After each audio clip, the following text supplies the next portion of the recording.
Çatalhöyük fue una de las primeras ciudades de la humanidad, pero bajo su aparente avance escondía un mundo de sombras.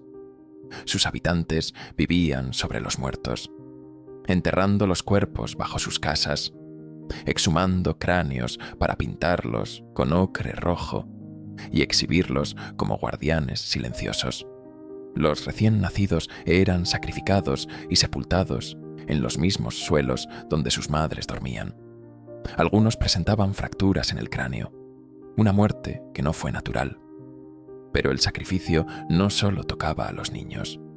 En un templo apartado, los huesos de hombres jóvenes fueron hallados entre restos calcinados, como tributo a deidades que exigían más que fe. Cuando la ciudad cayó, no fue por guerra ni destrucción, fue un abandono repentino. Las casas quedaron vacías, algunas selladas como si quisieran encerrar algo dentro. Los vivos desaparecieron, pero los muertos nunca se fueron. El sol ardía sobre la llanura de Anatolia, y en el horizonte la ciudad se levantaba como una masa de barro endurecido por el tiempo. No había calles, ni murallas, ni torres de vigilancia. Solo una colmena de casas amontonadas unas sobre otras, apretadas hasta el punto de parecer una sola estructura viva, como si la misma tierra las hubiera escupido. Desde la distancia, Çatalhöyük parecía un laberinto sin entradas ni salidas. No había caminos entre sus edificaciones, no existía una plaza central donde la gente se reuniera, ni siquiera puertas visibles para indicar dónde comenzaba un hogar y terminaba el otro. Para entrar y salir de sus casas, los habitantes trepaban por rudimentarias escaleras hasta los techos planos, donde se movían como sombras silenciosas, cruzando de un lado a otro, evitando pisar los huecos que llevaban al interior de sus viviendas. Toda la ciudad era un solo cuerpo, una piel compacta de barro y ceniza, y su gente eran las venas que la recorrían. Bajo esos techos polvorientos, el aire estaba cargado de hollín y humo. Las casas eran cuevas de oscuridad permanente, donde el único respiro era el resplandor de las hogueras que nunca se apagaban. No había ventanas, solo un agujero en el techo por donde escapaba el humo y por donde entraba la vida. A través de ese mismo orificio, bajaban los hombres con sus presas de caza al hombro, las mujeres con los cestos de grano, los ancianos con sus huesos gastados, los recién nacidos envueltos en pieles, y por ese mismo agujero salían los cuerpos de los muertos. Dentro de cada casa, las paredes eran lisas y amarillentas, pero algunas estaban decoradas con extrañas figuras de toros, de cazadores con lanzas, de mujeres con vientres hinchados. A primera vista, eran simples representaciones de la vida cotidiana, pero al observar más de cerca, algo inquietante se revelaba en esas pinturas. Había cuerpos sin rostro, figuras humanas desmembradas, líneas rojas que goteaban como sangre fresca. Las paredes no solo contaban historias, también ocultaban secretos. Los techos eran la vida social de la ciudad. Allí, las mujeres molían el grano en grandes morteros de piedra, sus brazos huesudos golpeando sin cesar, sus rostros cubiertos de polvo blanco. Los hombres despellejaban a los ciervos recién cazados, la sangre resbalando por sus antebrazos desnudos. Los ancianos observaban desde las alturas, sus ojos apagados por la edad, pero aún aferrados a una verdad que los más jóvenes aún no comprendían. Çatalhöyük era una comunidad sin jerarquías evidentes. No había un rey, no había un consejo visible de ancianos que gobernara sobre el resto. Y sin embargo, algo dominaba sus vidas, algo más profundo que cualquier ley escrita, más temido que cualquier castigo físico. Un lazo invisible los mantenía unidos, una red de creencias que se filtraba en cada aspecto de su existencia. Las madres acunaban a sus hijos con la misma ternura con la que los entregaban a los ritos de fertilidad. Los hombres cazaban con la certeza de que su éxito dependía no solo de la lanza, sino de la sangre que se derramaba en los altares de la comunidad. Los ancianos hablaban poco, pero sus miradas lo decían todo. En Çatalhöyük, la vida y la muerte eran parte del mismo ciclo, y todos debían aceptar su papel dentro de él. Pero había algo más, algo que todos sabían, pero nunca se mencionaba en voz alta. Bajo cada casa, bajo cada paso, bajo cada vida, estaban los muertos. Bajo los suelos de barro, apretados en la oscuridad, los ancestros dormían. Sus cuerpos habían sido colocados en posición fetal, como si regresaran al útero de la tierra. Algunos habían sido enterrados en grupo, sus huesos entrelazados en una danza macabra. Otros habían sido desenterrados después de años, sus cráneos extraídos y cubiertos con una espesa capa de yeso blanco, sus rostros reconstruidos con una precisión perturbadora. Y cuando esos cráneos eran devueltos a las casas, eran colocados en nichos, en altares, en esquinas donde podían observar a los vivos. Las generaciones pasaban, pero los muertos permanecían. Los niños aprendían a caminar sobre los restos de sus abuelos. Las mujeres cocinaban sobre los cuerpos de sus antepasados. Cada hogar era un cementerio, y cada familia cargaba con sus fantasmas. No era extraño que, en la quietud de la noche, alguien escuchara murmullos bajo sus pies. Las paredes guardaban silencio, pero los muertos nunca lo hacían. ¿Por qué desenterraban los cráneos de sus ancestros? ¿Qué rituales ocultaban los habitantes de Çatalhöyük en sus hogares? ¿Y qué ocurría con aquellos cuerpos que desaparecían sin dejar rastro? Las casas de Çatalhöyük estaban vivas, no por la presencia de sus habitantes, sino por la mirada de aquellos que ya no respiraban. En cada hogar, ocultos en rincones de penumbra o exhibidos con orgullo en altares de barro, los muertos seguían observando a los vivos. Sus rostros sin carne habían sido devueltos a la vida a través de la cal, el yeso y el ocre rojo. Desde el nacimiento hasta la muerte, nadie en Çatalhöyük estaba realmente solo. Cuando los niños daban sus primeros pasos, lo hacían bajo la vigilancia de sus ancestros. Cuando las mujeres cocinaban, los cráneos colgaban sobre ellas, como testigos silenciosos de cada alimento preparado. Y cuando los hombres dormían, los ojos reconstruidos de los muertos seguían abiertos en la penumbra. Los recién fallecidos eran enterrados en el suelo de la casa, envueltos en pieles de animales o en esteras de junco. Se los colocaba en posición fetal, como si regresaran al vientre de la madre tierra, su último refugio. Pero la muerte no significaba el olvido. Los cuerpos no descansaban eternamente. A veces, días o semanas después de ser sepultados, los ancianos de la casa removían la tierra y los desenterraban, no con miedo ni con horror, sino con reverencia. Con manos arrugadas por los años, quitaban los restos de piel pegada a los huesos, limpiaban la calavera con sumo cuidado y la separaban del resto del esqueleto. El cráneo era lo único que importaba. Los huesos del cuerpo podían permanecer bajo la casa, olvidados con el tiempo. Pero la cabeza tenía un destino diferente. Los ancianos, con movimientos precisos, alisaban la superficie del cráneo con una mezcla espesa de yeso y barro.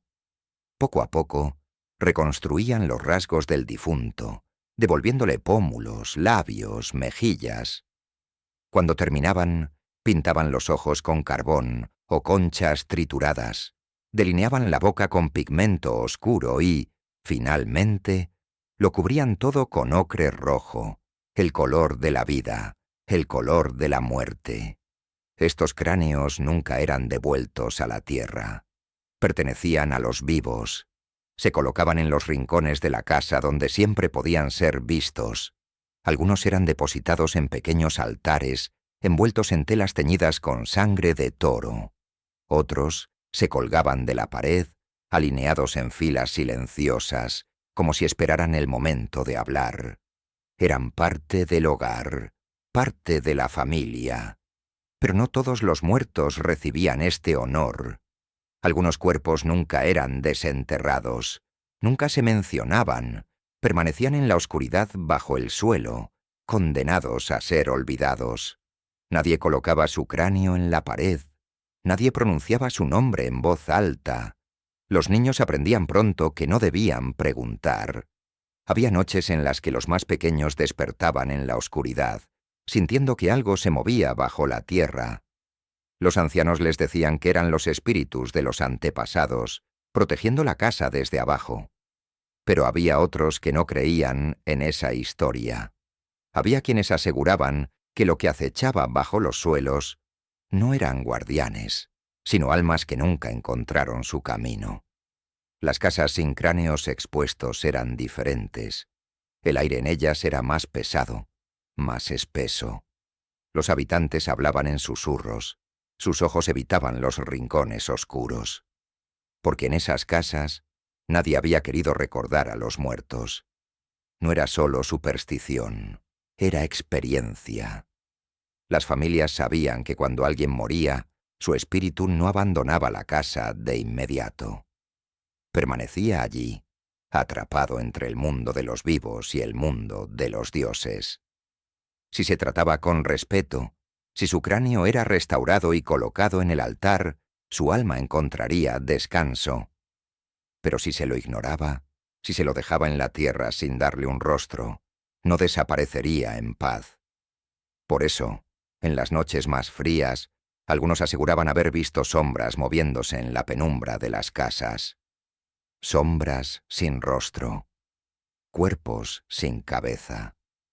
Los vivos compartían el espacio con los muertos porque sabían lo que ocurría cuando no lo hacían. Sabían que la muerte olvidada tenía hambre. ¿Por qué algunos cuerpos eran desenterrados y otros no? ¿Qué criterio decidía qué muerto merecía ser exhibido y cuál debía permanecer en la tierra? ¿Acaso los cráneos pintados eran una forma de protegerse de algo peor? En Çatalhöyük, la vida y la muerte eran inseparables. No había distinción entre los ciclos de la naturaleza y los de la comunidad, porque todo formaba parte del mismo equilibrio. Cada cosecha, cada nacimiento, cada tormenta que golpeaba los tejados de barro era parte de un patrón sagrado. Pero este equilibrio no siempre era amable. El asentamiento no tenía calles, no tenía espacio para expandirse. Era un laberinto de casas apiñadas, un cuerpo compacto de piedra y adobe, una comunidad sin forma de crecer más allá de sus límites.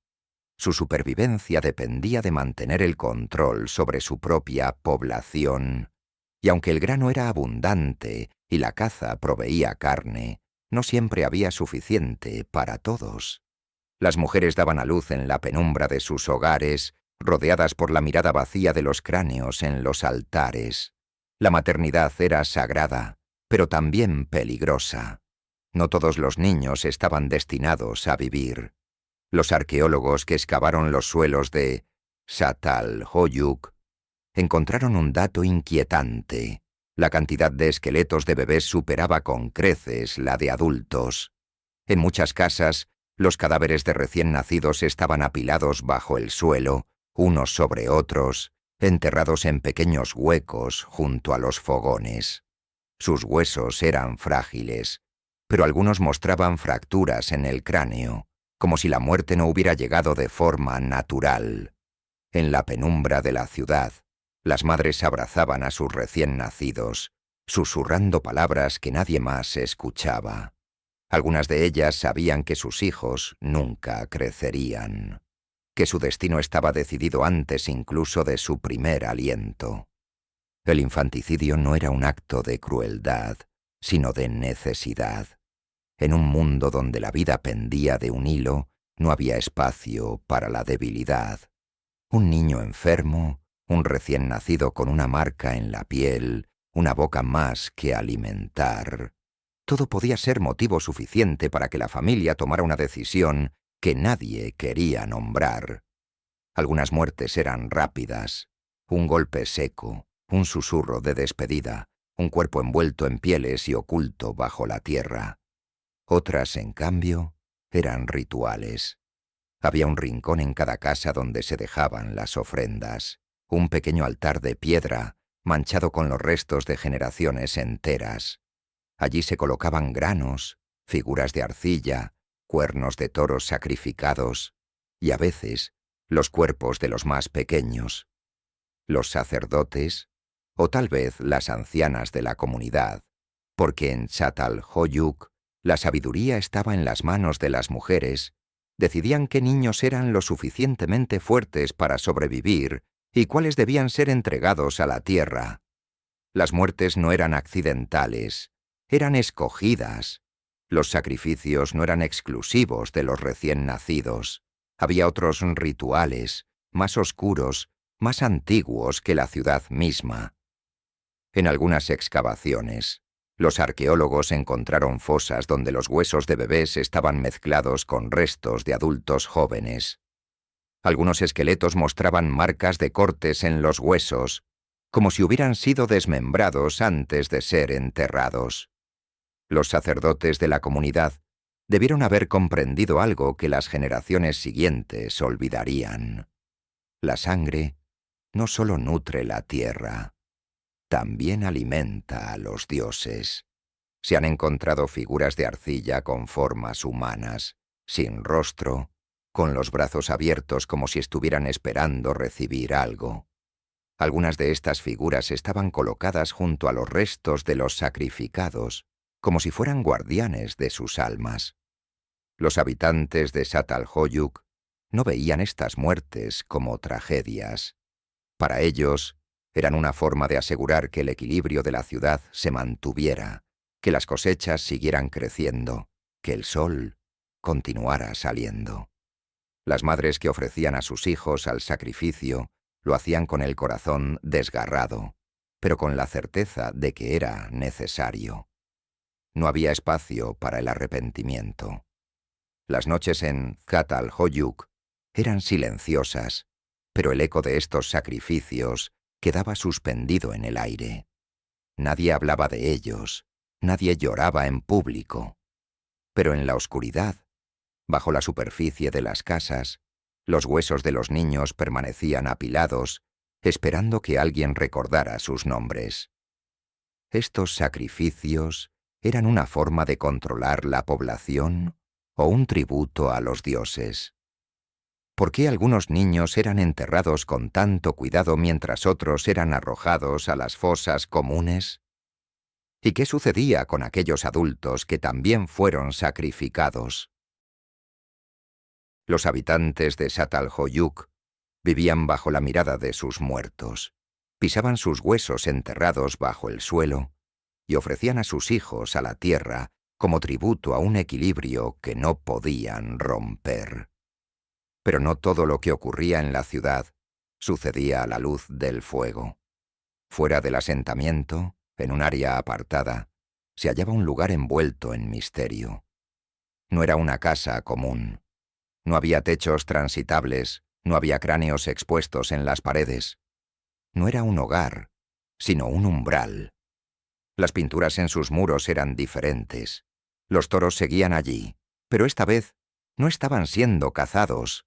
En cambio, sus cabezas estaban inclinadas hacia los cuerpos de hombres sin rostro, como si los devoraran o los poseyeran. Las figuras humanas eran extrañas, sus extremidades estiradas, sus bocas abiertas en muecas de horror o éxtasis. Este no era un sitio de reunión, ni un almacén, ni un simple altar. Era un templo. Los ancianos entraban a este lugar con frecuencia, pero nunca hablaban de lo que ocurría dentro. Solo los elegidos podían cruzar sus puertas. Solo aquellos que habían comprendido el verdadero propósito de la ciudad. Los arqueólogos encontraron dentro de este edificio algo que congeló su sangre. Restos de huesos humanos entre los restos de animales sacrificados. No era inusual que en Zatalhóyuk se rindiera culto a la muerte, pero lo que descubrieron aquí era algo más. Había cráneos humanos dispuestos en círculo en el suelo, colocados con una precisión ritual. Algunos mostraban signos de haber sido cortados con herramientas de piedra, como si la carne hubiera sido removida meticulosamente. Entre ellos se encontraron restos de cuernos de toro y fragmentos de cerámica que parecían representar figuras humanas con los brazos levantados, como si estuvieran ofreciendo algo. El suelo del templo estaba manchado con una capa de ceniza y ocre rojo. Pero no solo era pigmento, algo había sido quemado allí, algo humano. La evidencia sugería que, en este lugar, se llevaban a cabo rituales que iban más allá de la muerte común. Había un patrón en los huesos encontrados. La mayoría pertenecían a hombres jóvenes. Sus cráneos habían sido removidos de manera ceremonial, al igual que los de los ancestros venerados en las casas, pero estos no eran recuperados por sus familias. Estos muertos no eran antepasados a los que se honraba. Estos muertos eran ofrendas. Los hombres jóvenes en Zatalhóyuk eran los cazadores, aquellos que iban más allá de las murallas invisibles de la ciudad para enfrentarse a la naturaleza salvaje. Eran los que volvían cubiertos de sangre de ciervo, con la mirada endurecida por la muerte. Y en algún momento, algunos de ellos no volvieron. Tal vez era un destino honorable. Tal vez sabían que, un día, serían llamados a entrar al templo y no regresar jamás. Que serían despojados de sus nombres, de sus cuerpos, de su carne, y que su esencia pasaría a formar parte de algo más grande que ellos. El culto en Zatalhóyuk no se limitaba a recordar a los muertos, también consistía en alimentarlos. El sacrificio humano es una práctica documentada en muchas civilizaciones antiguas. Pero en Zatalhóyuk, donde la muerte era tan cotidiana como la vida, estas muertes rituales no eran una aberración, eran necesarias. Había un equilibrio que debía mantenerse, y la sangre de los elegidos era el precio que debía pagarse. Los ancianos no hablaban de ello. Las familias de los sacrificados nunca volvían a mencionarlos. No había duelo, porque no había pérdida. Los dioses los reclamaban, y los dioses siempre debían ser obedecidos. Cuando la noche caía sobre la ciudad, el templo quedaba en completo silencio. Pero en la oscuridad de sus paredes, el eco de los cantos rituales seguía resonando, junto con los gritos que nunca salieron de ese lugar. Y aunque nadie en Zatalhóyuk se atrevía a hablar del templo, todos sabían que, tarde o temprano, volvería a necesitar una nueva ofrenda. ¿Quién decidía quién sería el siguiente sacrificio? ¿Era una elección voluntaria o una sentencia impuesta? ¿Acaso aquellos que entraban al templo lo hacían con fe o con miedo? Las casas de Zatalhóyuk habían resistido el paso del tiempo. Generaciones nacieron y murieron dentro de sus muros de barro, bajo la mirada silenciosa de los cráneos de sus ancestros. La ciudad prosperó, se mantuvo firme, alimentada por la sangre de sus sacrificios y la fe de su gente. Pero el equilibrio siempre es frágil. Nadie sabe con certeza qué ocurrió en sus últimos días. No hubo guerra, no hubo invasores, no hubo un incendio devastador que arrasara con las casas. No fue destrucción, fue abandono. Los arqueólogos encontraron señales de un éxodo lento, como si los habitantes hubieran comenzado a irse de uno en silencio. Las casas quedaron intactas, pero vacías. No hubo saqueos ni masacres. Solo una ciudad sin gente, sin voces, sin rituales. Pero la pregunta sigue en el aire. ¿Por qué se fueron? Algunas teorías sugieren que la tierra se agotó. Durante siglos, la gente de Zatalhóyuk cultivó trigo, cebada, lentejas, pero no conocían técnicas para regenerar el suelo. Tal vez las cosechas se volvieron cada vez más pobres, las lluvias escasearon, los rebaños murieron de hambre. Otros creen que las enfermedades se propagaron. Vivir sobre los muertos, enterrar los cuerpos bajo los suelos de las casas, quizás no fue una costumbre sin consecuencias. Los huesos apilados, la carne en descomposición que alguna vez yació en el suelo, pudo haber traído algo más que memoria. Tal vez, sin saberlo, convivieron con la muerte en más formas de las que imaginaron. Pero hay otra posibilidad, una que va más allá de la sequía y la peste. ¿Qué sucede cuando una sociedad basada en la muerte se enfrenta a su propia extinción? Cuando los arqueólogos examinaron los restos de Çatalhöyük, encontraron algo extraño. Algunas casas fueron selladas antes de ser abandonadas, no simplemente dejadas atrás, sino cubiertas con capas de barro y piedra, como si alguien quisiera asegurarse de que nadie volviera a entrar en ellas, como si quisieran encerrar algo dentro. ¿Fue un intento desesperado de detener una maldición? ¿Un castigo divino por siglos de sacrificios? ¿O acaso la gente de Çatalhöyük comprendió, demasiado tarde, que su equilibrio ya no podía sostenerse? Tal vez los sacrificios dejaron de ser suficientes. Tal vez los dioses dejaron de escuchar. En los últimos días de la ciudad, el aire debió estar cargado de silencio y miedo. Las casas, antaño llenas de vida y de sombras de los ancestros, fueron quedando desiertas una a una. Los últimos en partir debieron sentirlo en los huesos. El final había llegado. Cuando el último habitante de Çatalhöyük subió a su techo por última vez, cuando miró por última vez la ciudad de barro que había sido su hogar, debió saber que nunca volvería. Y así, una de las primeras ciudades de la humanidad se desvaneció en el tiempo, dejando solo sus huesos enterrados, sus pinturas desvaneciéndose en la piedra y los ecos de su historia aguardando a ser descubiertos. Cuando los arqueólogos excavaron sus ruinas, encontraron cráneos sin cuerpos, casas sin habitantes, huellas de un mundo perdido. Pero en lo más profundo de las antiguas viviendas, algo permanecía inalterado. Los muertos nunca se habían ido. Çatalhöyük desapareció sin dejar un motivo claro. ¿Fue el hambre, la enfermedad o algo más profundo, más oscuro? Tal vez nunca lo sabremos, pero en sus muros y en sus rituales dejó una advertencia. No se puede convivir con la muerte sin pagar un precio.